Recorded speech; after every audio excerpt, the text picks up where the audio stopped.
I'm Jil Tardiff from the University of Arizona in Tucson, and this is... I'm Tom Cappola from University of Pennsylvania. And we're going to be discussing today a very innovative and exciting presentation this morning where we looked at the interface between translational science and big data, I think is the easiest way to put this together.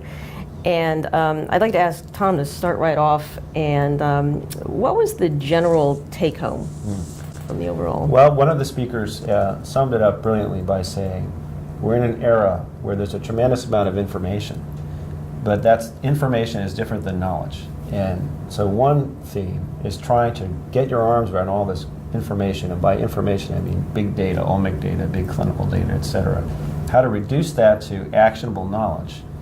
Another point I think that's essential is that if we want to cross that divide and bring the science back into the patients, we need to get, we can't forget that we have to do experiments in patients. There's no other way to really get the answer at the end of the day. So those, to me, are sort of the take-home lessons of the session.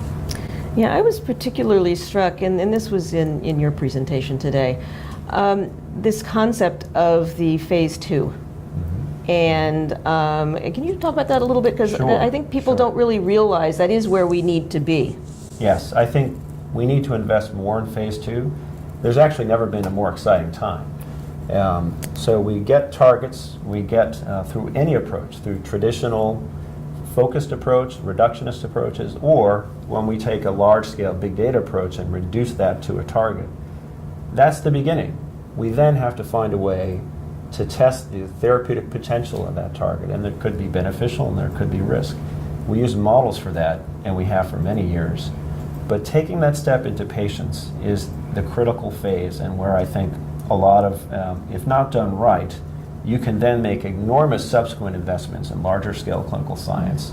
To make those investments, you have to have a firm foundation and confidence that you understand the pharmacology of a drug, that you understand its on-target and off-target effects, and importantly, that you understand the right subpopulation that might stand to benefit.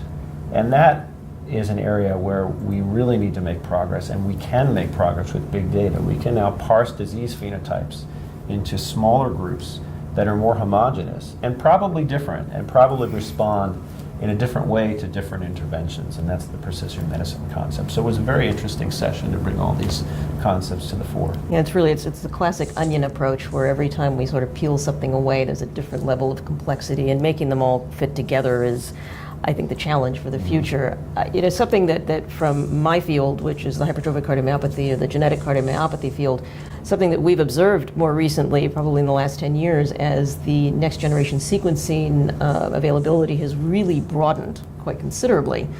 We're starting to see finally, and for example in HCM, which has been studied for since the 50s from the clinical standpoint, but the genetic timing has come in the 90s.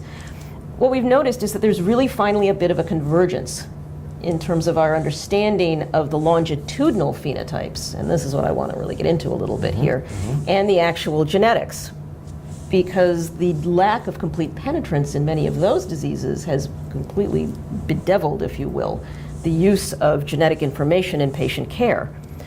And that's really where precision medicine in many ways is going. I use the example of HCM, but that's obviously completely applicable to heart failure and any of these progressive cardiomyopathies again.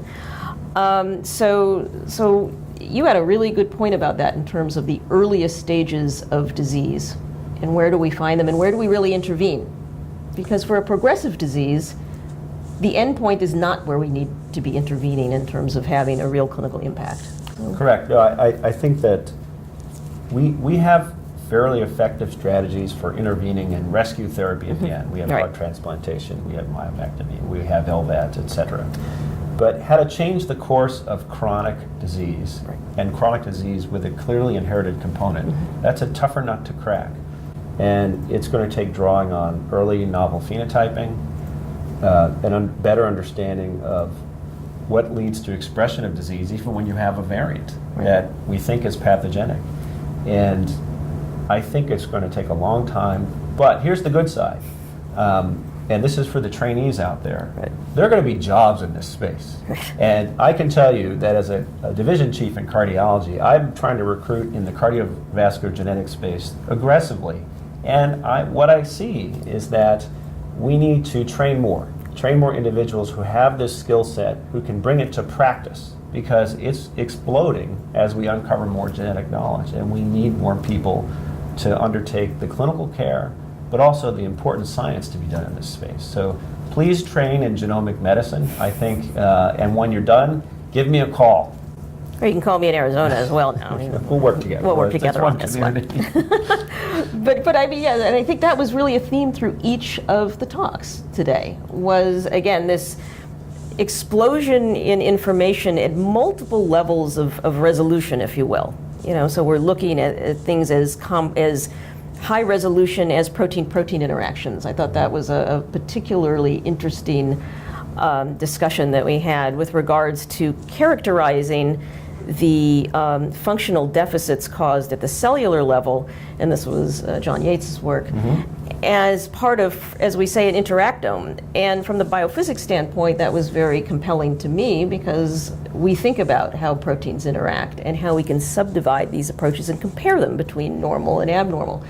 Going all the way from that profoundly high resolution approach all the way out to these large proteomic studies of complex atherosclerotic plaques, right? Yeah. And this is... Yeah, there's data all over the place. And again, reducing that data to knowledge is the fundamental challenge. And it's really exciting. I mean, and the other piece that I find personally exciting is that it's a space in research where everyone has something to contribute, Molecular biologists have something important to contribute. Data scientists have something important to contribute. Phenotype experts have something important to contribute. So the team, the investigative team, has a much different feel than it did when we were in our early training. It was much more siloed. You were either sort of a scientist or a clinician. But now it's sort of all hands on deck to make sense out of this and to bring all this data to something useful for our patients.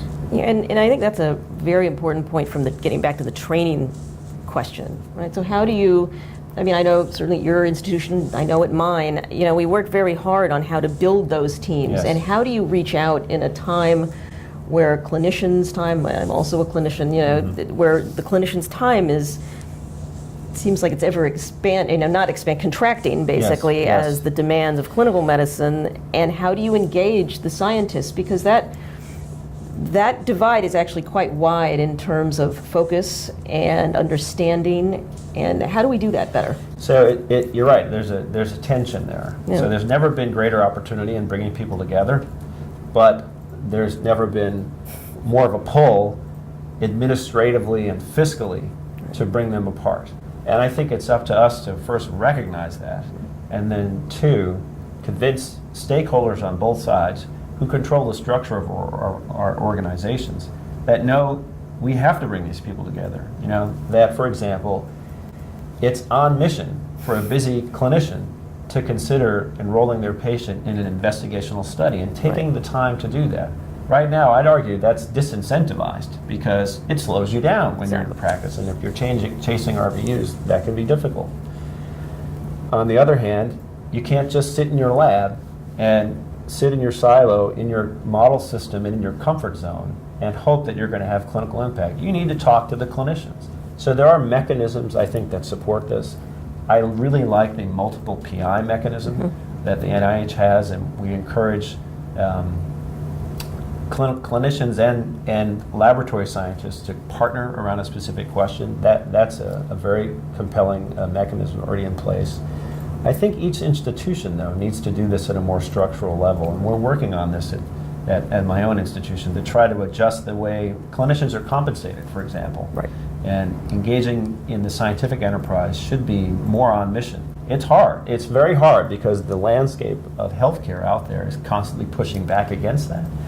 But it's up to us to try to bring our institutions ahead of that and show them that it is in the long-term interest of our overall endeavor, which is human health.